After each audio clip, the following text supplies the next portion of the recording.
to call it the shining world of the Seven System. And on the continent of wild endeavor, in the mountains of solace and solitude, there stood the citadel of the Timelords. The oldest and most mighty race in the universe. Looking down on the galaxies below. Sworn never to interfere, only to watch. Look upon my work, Doctor, and despair.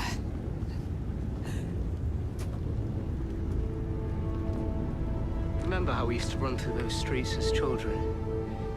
The alleys where we'd hide from Barusa as we skipped classes. All gone now. Hello everybody and welcome back to a brand new video today where I'm going to be discussing Gallifrey and what's next for Gallifrey after it was basically destroyed and completely wiped in every way from existence in The Timeless Children. So yes, Chris Chibnall took the bold decision of having the Master completely destroy Gallifrey at the beginning of Series 12 and then at the end of it with the death particle seemingly wiping out all sort of everything related to the Time Lords, every organic matter, so every single Time Lord that's even dead in the Matrix and everything. The implication was that they were all destroyed, all killed, absolutely nothing left. So in many ways, even more destroyed than Gallifrey was in the Time War. Certainly after we had Russell T Davies kill off, destroy Gallifrey in the Time War, and then gradually, eventually bring it back, and then Stephen Moffat changed the idea around that actually the Doctor didn't destroy Gallifrey. We've gone through quite a kind of arc and a story with Gallifrey as a planet, which has been quite interesting over the history of New Who. But now it feels like, where can we go next with this? Because Gallifrey is completely gone and destroyed. And I think the first question to ask in regards to that is, do we need Gallifrey in Doctor Who? I've sort of been reading lots of articles and lots of opinion pieces on The Timeless Children since it aired. And among other things, it just kind of reminded me about Gallifrey and the Time Lords and about how they're fundamentally not that interesting character, species, a planet to actually visit and to do episodes in. Like you can see it particularly in Classic Who, where there was a few good stories when there was a real mystique around the Time Lords, the end of the War Games. The Deadly Assassin was quite a good one as well, but then after that in Invasion of Time, Mark of Infinity, and some of these later Classic Who episodes where the Time Lords are, because the Time Lords are basically a race of not very interesting kind of politicians, basically kind of upper class politician-y type people who are very kind of up themselves and love to do a bit of backstabbing sometimes, but that's about the limits of it. They don't actually have that many interesting qualities about them. And that's, I think, what Robert Holmes back in the classic series realised, and so that's kind of why they kind of got left behind a little bit in the later parts of the classic series and decided we're not going to use them anymore. Then with the Time War and the start of New Who, it very much kind of brought the mythos back around the Time Lords and Gallifrey. They were this mysterious lost planet, this lost race, the Doctor's people who had been destroyed, and so it kind of gave them that extra sort of importance and significance, but it was because of their absence rather than them actually as a race of people or a planet that are in the show itself. And Russell was very careful to kind of not go too far in that. I think he probably realised that actually just showing them as a normal planet and race of people is not actually a very interesting storyline to tell. And so he didn't want to really at any point go full on with Time Lords. The only time we ever properly saw the Time Lords in his era was with his very last story, The End of Time, when the Time Lords seemingly returned and it turns out they're a terrible race of people that want to destroy everything, basically, and reascend to glory.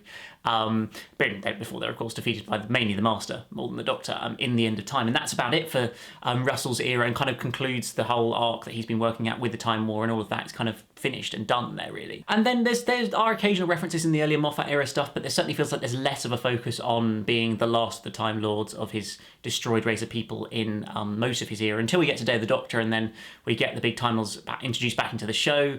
I mean, even when you look at that story, that is very much focused on within the Time War and seeing a few Time Lords being killed in the Time War. As much as it is about Gallifrey and the Time Lords, it still doesn't feel like a really heavy, pure Gallifrey Time Lord story, or having lots of boring conversations between Time Lords and things like that. That's not there. It's very much just kind of telling the story around the Time War and the Doctor, and then ultimately how he saves Gallifrey and the Time Lords. But then it kind of sets off this mission of the Doctor's calling being to kind of go and search for Gallifrey and find it again because it's now lost in this parallel pocket universe.